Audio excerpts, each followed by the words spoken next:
Alors, est-ce que je peux faire ce que je veux? Vu qu'on avait lu ce verset de Romains 5, là où le péché a abondé, la grâce a surabondé. Péchons. Voilà. Vu que les Allons-y. choses sont réglées, Vu que les et choses Jésus a payé sont, pour tout ça. On peut y aller, quoi. Allons-y. Ouais. En fait, si on continue la lecture, c'est exactement ce qui est dit, en fait. Exactement. Donc, ce problème, il est exactement adressé. Que dirions-nous donc? Demeurions-nous dans le péché afin que la grâce abonde? Et puis là, il a dit qu'ainsi n'advienne. Donc, non, surtout pas. Certainement pas. Certainement, Exactement. clairement. Alors, pourquoi pas? Je t'écoute. Il faut continuer la lecture alors. Parce que peut-être qu'il y aura la réponse. Si on continue la lecture, C'est une bonne idée. Ouais. c'est écrit « Nous qui sommes morts au péché, comment vivrons-nous encore dans le péché ?» Ignorez-vous que nous tous qui avons été baptisés pour le Christ Jésus, nous avons été baptisés pour sa mort? Nous avons donc été ensevelis avec lui par le baptême pour la mort, afin que comme Christ a été ressuscité d'entre les morts par la gloire du Père, ainsi nous aussi nous marchions en nouveauté de vie. Ouais. Un peu compliqué, beaucoup de mots. Hein? Ouais, mais c'est... Mais qu'est-ce que ça dit? Ouais, c'est pas si compliqué que ça. Bon, on est... Jésus... Luc... Merci. Luc a dit dans la dernière vidéo qu'en fait, Dieu nous voit en fait comme morts. Le salaire du péché, c'est la mort aussi. On est mort dans nos fautes, dans nos fautes et dans nos péchés. Et on mérite la seconde mort, c'est-à-dire l'enfer. La seconde mort dans la Bible, c'est l'enfer, ce qu'on mérite. Maintenant, on a vu qu'on a eu un sacrifice, un substitut, quelqu'un qui est mort à notre place, Jésus, et qu'il est ressuscité. Et que, en fait, Dieu nous voit maintenant comme, et c'est ce qui nous parle ici, en fait, ces versets, qu'on est mort, comme si nous, on était morts avec lui. Vu qu'il est mort pour nous, c'est comme si nous, on était morts avec lui. Mais ce n'est pas seulement cela, on est aussi ressuscité avec lui. Donc, on a une nouvelle vie. Et ça, j'aime pas parler de concept, mais cette doctrine, ou bien cette vérité, tout simplement, de la nouvelle vie, elle est très, très importante dans la Bible. Le Seigneur Jésus, par exemple, en Jean 3, il en parle très clairement à Nicodème. Il vous faut être né de nouveau. Une nouvelle naissance. Exactement. C'est ça. Exactement, c'est ça. Et maintenant, il y a quelque chose de très important qu'il faut comprendre. Parce que dans beaucoup de religions, y compris l'islam, mais aussi même le catholicisme, il enseigne aussi ça, c'est qu'il faut faire beaucoup d'œuvres. Et puis après, il faut espérer que Dieu nous accepte. Puis il y a peut-être une certaine balance qui est faite. On va voir combien de bonnes œuvres que tu as fait, puis combien de mauvaises. Et puis voilà, si tu en as fait assez de bonnes, voilà, tu peux quand même être accepté au paradis, ou bien tu passeras un peu moins de temps dans le purgatoire. Enfin, ça dépend un peu des religions.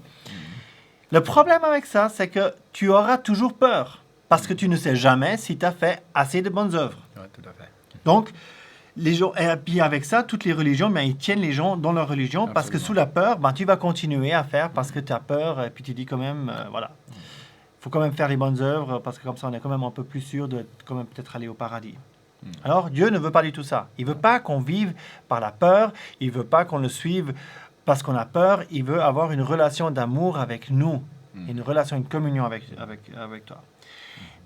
C'est pour ça qu'il nous sauve. C'est pas pour ça qu'il nous sauve. Et quand on est sauvé complètement, on est heureux, reconnaissant et on dit merci. Exactement. Et on est en paix. Exactement. Et on a cette nouvelle vie, on est quelqu'un de nouveau. Et maintenant, il y a quelque chose de très important, qui est un principe de vie. Partout où il y a de la vie se voit.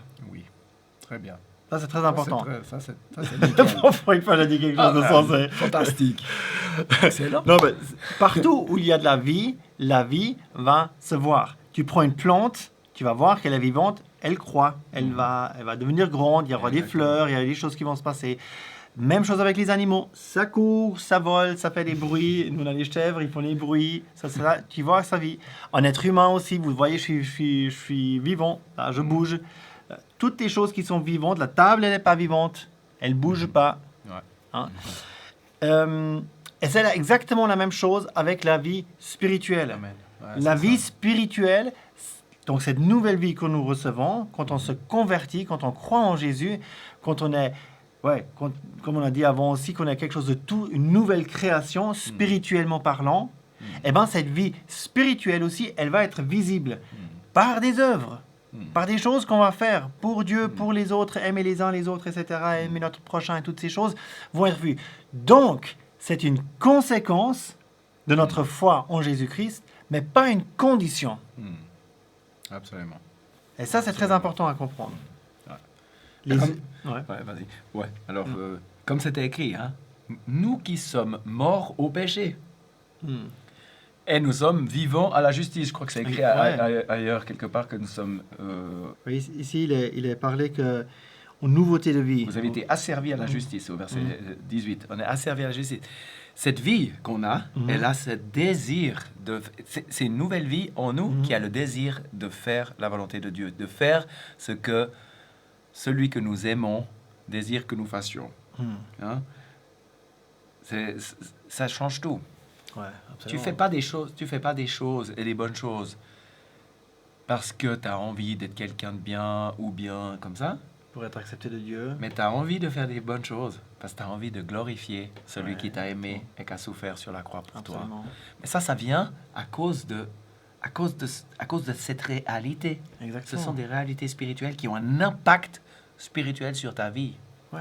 Et on a une communion avec Jésus tous les jours. Ouais. On prie. À chaque moment, on peut prier à Dieu, mais aussi à Jésus. On a une relation avec lui. On sait qu'on se souvient de sa mort, etc. Et tout à travers cette relation et communion d'amour que nous avons, bah, c'est normal qu'on aime aussi faire les choses dont on sait que ça lui plaît.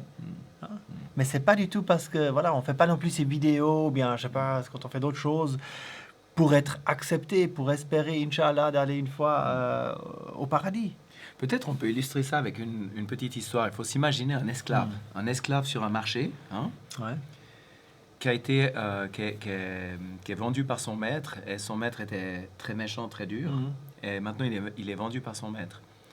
Et il y a quelqu'un et puis il est là sur la place du marché, et puis il y a quelqu'un qui vient, qui l'achète à fort prix, hein. Et puis une fois qu'il l'a acheté, il lui dit, écoute, tu peux partir libre, hein. Et puis cet esclave, il est tellement content d'avoir été racheté par cette personne qui dit, mais maintenant, moi, parce que tu m'as tellement aimé, tu t'es occupé de moi, tu m'as racheté, ben moi je veux te servir, je veux rester avec toi, hein, par amour pour toi. Et puis il a ce désir de le servir. Bon, l'image est un peu faible, on pourrait la rendre un petit peu plus claire, mais c'est simplement pour montrer, ben voilà, dans la mesure qu'on réalise qu'on a été pécheurs, on réalise comme le Seigneur nous a aimés, comment il a souffert pour nous, et ben il y a cette nouvelle vie fait qu'on a envie de faire la volonté de Dieu. Puis alors, ça veut dire qu'on fait toujours la volonté de Dieu ou bien Eh ben, on pêche encore. on pêche encore? Pourquoi on pêche encore? Bon, ça c'est un très grand sujet, mais parce qu'on a encore quelque chose en nous que la parole appelle la chair. Ouais. Qui fait que ça reste. Il y a un combat, hein, à l'intérieur. Il y a un combat à l'intérieur quand même. Parce que la chair, elle a toujours, hein, ça peut être dans le caractère et tout comme ça, elle a envie de se manifester. Mais l'esprit en nous, avec ce désir de plaire au Seigneur et d'aimer le Seigneur, est plus fort. Ouais. Et puis l'esprit aussi, bon, c'est quelque chose qu'on reçoit. On n'a pas tellement parlé, mais la Bible nous parle que lorsqu'on croit dans le message de l'Évangile, ce que Jésus a dit, dans le Seigneur Jésus, et qu'on l'accepte, qu'on se repent, qu'on croit, qu'on reçoit l'Esprit Saint en nous. Vraiment, c'est une puissance aussi, c'est plus qu'une puissance, c'est vraiment... aussi- C'est lié avec cette nouvelle vie. Ouais, ouais, tout à fait, ouais, à fond. Bien sûr, c'est lié avec cette nouvelle vie et qui fait aussi que ça va être visible. Hein. Oui. C'est aussi parce qu'on a... mais d'un autre côté, c'est comme dans notre corps, il y a quelque chose qui reste encore, qui est appelé la chair, mais qui est aussi appelé des fois le péché, tout simplement, qui produit des fois encore des choses, mais qui nous condamne plus après. Hein. Voilà. C'est ça qu'il faut comprendre. Cette chose-là, elle a La question des péchés, elle a été réglée elle une a fois. été réglée, ouais. Ouais. Parce qu'en Jean aussi, les versets que j'ai dit avant, si nous confessons nos péchés, il est fidèle et juste, mais il y a juste un verset avant, il est fidèle et juste pour nous pardonner toutes nos iniquités, mais il est aussi dit, que si nous marchons avec lui, parce qu'il y a aussi des choses, des fois qu'on fait, qu'on ne réalise même pas que c'est des péchés. Il y a des choses qu'on fait, qu'on se souille avec des choses, et puis des fois on est quand même, on réalise pas. Mais il est dit ici, mais si nous marchons, dans verset 7, si nous marchons dans la lumière, comme lui-même est dans la lumière, nous avons communion les uns avec les autres, et le sang de Jésus-Christ, son Fils, nous purifie de tout péché. Si on marche tout simplement dans la lumière, si on marche en communion avec Dieu, il y a aussi une purification, même des péchés qu'on n'est même pas conscient, qu'on n'a peut-être pas, même pas confessé, qui sont vraiment aussi lavés. Mais par le sang aussi. Jésus a dû mourir pour cela aussi. Hein. Mais c'est vrai, les chrétiens, oui, ça peut aussi, on pêche encore. Ce serait très hautain, orgueilleux ou, je sais pas, totalement à côté de la plaque de dire qu'un chrétien ne pêche plus du tout. Mais on a quand même une puissance, et ça c'est important aussi. Hein. On a une puissance en nous par l'Esprit Saint. C'est bien que tu as parlé de ça, encore de l'Esprit Saint qui nous aide à faire la volonté quand même de Dieu. Amen. Ouais. Parce que juste la loi, hein, avant, dans l'Ancien Testament, il y avait la loi, les 10 commandements, peut-être tu les connais un peu, eh ben, le peuple d'Israël, ils n'ont jamais réussi à les tenir. Jamais. Et dans toutes les religions, c'est la même chose, tu dois faire plein de choses, tu dois faire, Mais et puis t'arrives pas. tu n'arrives pas. Et donc, tu as peur, et donc tu essaies de faire des bonnes œuvres, tu essaies de faire ci, tu vas à l'église, tu fais des prières juste pour être accepté, etc. Et tu te justifies avec ça. Et après, tu te justifies encore avec Tu ça, dis, si tu moi, arrives... Je fais ci, je fais ça, puis moi je suis meilleur que l'autre. Exactement, etc. si Et tu arrives puis un tout petit peu d'être mieux que l'autre, tout d'un coup, voilà, Exactement. on devient de nouveau fier, etc. Voilà, exactement. C'est pas du tout comme ça dans la Bible, vraiment pas du tout. Dans la Bible, c'est que tu réalises ton état, tu dis, je dois changer, quelqu'un doit me sauver, c'est Jésus-Christ qui nous sauve. Et la conséquence de cela, c'est que tu vas faire des choses qui lui plaisent. Et les chrétiens voilà, qui vivent dans la débauche, ils montrent juste par leur attitude, en fait, qu'ils ont peut-être fait le baptême, qu'ils ont peut-être accepté une religion, qu'ils sont peut-être officiellement devenus chrétiens, mais qui n'ont jamais vraiment passé par la repentance et la foi en Jésus-Christ. Et la foi en Jésus-Christ, c'est la communion et la relation avec Jésus. Absolument. Ouais. Excellent. Bon, je crois qu'on a fait un peu le tour, là. Cette question, ouais. Bon, peut-être ce qu'on peut dire, c'est si vous avez des questions encore, si vous êtes musulman, et puis vous avez des questions, notez-les dans les commentaires, vraiment. Et Ça puis, nous fait plaisir d'essayer d'y répondre. Hein. Voilà, on et va puis essayer même d'entrer en contact. entrer dans le contact, faire d'autres vidéos s'il faut, et comme ça. Voilà. On a des temps de partage aussi, où c'est toujours facile de se rencontrer. Ouais, exactement. Ouais, prends contact avec nous, n'hésite pas, vraiment pas. Et puis, lis ces versets qu'on a cités, tu peux les relire. C'est vraiment super. Et si tu as envie d'une Bible, si tu veux commencer à lire la Bible, commande la Bible chez nous. On t'envoie volontiers une Bible gratuitement. Voilà. Excellent. Alors avec ça, on te dit à la prochaine vidéo. Abonne-toi à la chaîne. On va faire d'autres vidéos. Si des fois on fait des lives, on fait toutes sortes de choses. On aborde aussi d'autres questions qui sont certainement aussi intéressantes pour toi. Voilà. À tout bientôt. À bientôt. Ciao.